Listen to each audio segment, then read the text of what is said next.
Everybody, Harvey Talks Prison here. I Amendment 3 passed in Missouri, and that was the legalization of recreational marijuana. So it passed just barely, and I'm not, I was for Amendment 3, but I'm not mad at people who was on the other side, or if you was against it or for it. It doesn't matter, because everybody has a right to their own thoughts on this. But what gets me is some of the responses of people who, their reasoning for not legalizing it. And I had a guy down at Casey's. I was down there, and he said, "Did you make a video for Amendment 3? And I said, "Yeah, I did." I said, "How'd you know?" And he goes, "Somebody told me you did." And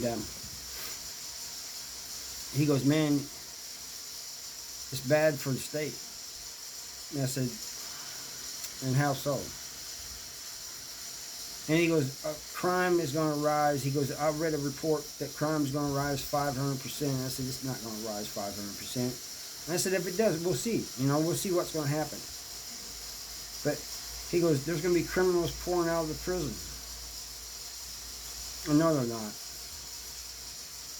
There's not going to be criminals pouring out of the prison. It's only to release those who have marijuana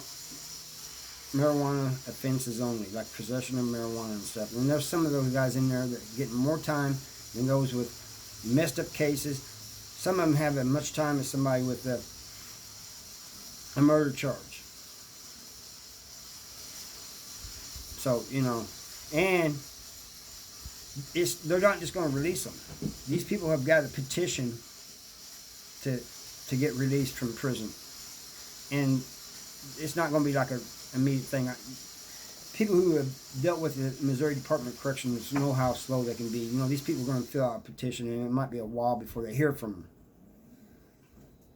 them. And so it's not like they're all getting released all at once. And besides, it's just marijuana possession, marijuana-related charges.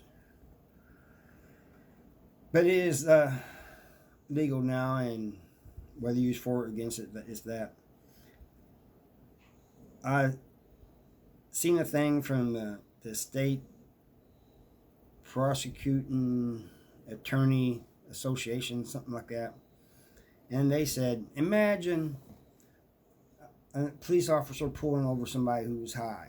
Now imagine, even worse, this police officer pulling over somebody who had just ran over somebody.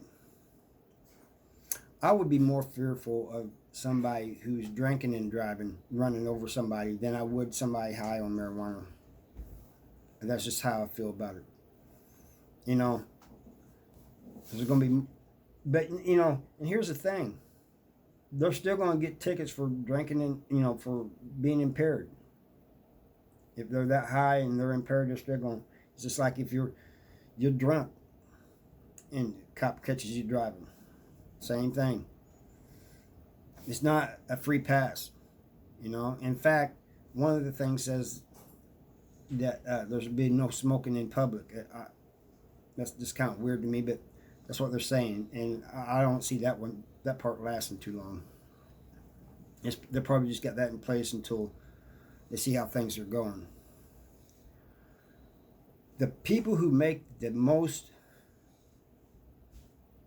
argument that makes the most sense is people who are saying, "I don't want my dealer going out of business." That argument makes the most sense to me, because it is going to be higher. There are going to be dispensaries everywhere. Price is going to be high. And I think there's going to be a 6% sales tax on it. But here's the thing. People that smoke are not going to have to worry about, if you have a thing for it, they're not going to have to worry about, you're not going to go to prison for it. You can have up to, I think it said up to 3 ounces, which is a lot. So, regardless people are not going to have to worry about, you know, being thrown in prison or whatever, or getting charges or whatever for this. You know, you may have to pay a little bit more, but, you know, think about it. Would you rather pay more, or would you rather go to prison? You know, because I've seen people in prison, life sentences, and all they got is growing marijuana. And 10, 20, 15 years, you know, for just nothing but marijuana. It's crazy. So anyway, I wanted to put this out there because I just don't understand their reasoning, you know. Maybe they don't understand mine. Maybe they think my reasoning for being legal is messed up. That's okay, you know. There's two sides, and everybody's entitled to their view. You know, this is my view on it, and you know, doesn't mean I'm right, doesn't mean I'm wrong. And same with anybody else, whatever their views are. So I thank you for watching, and see you next time. Bye.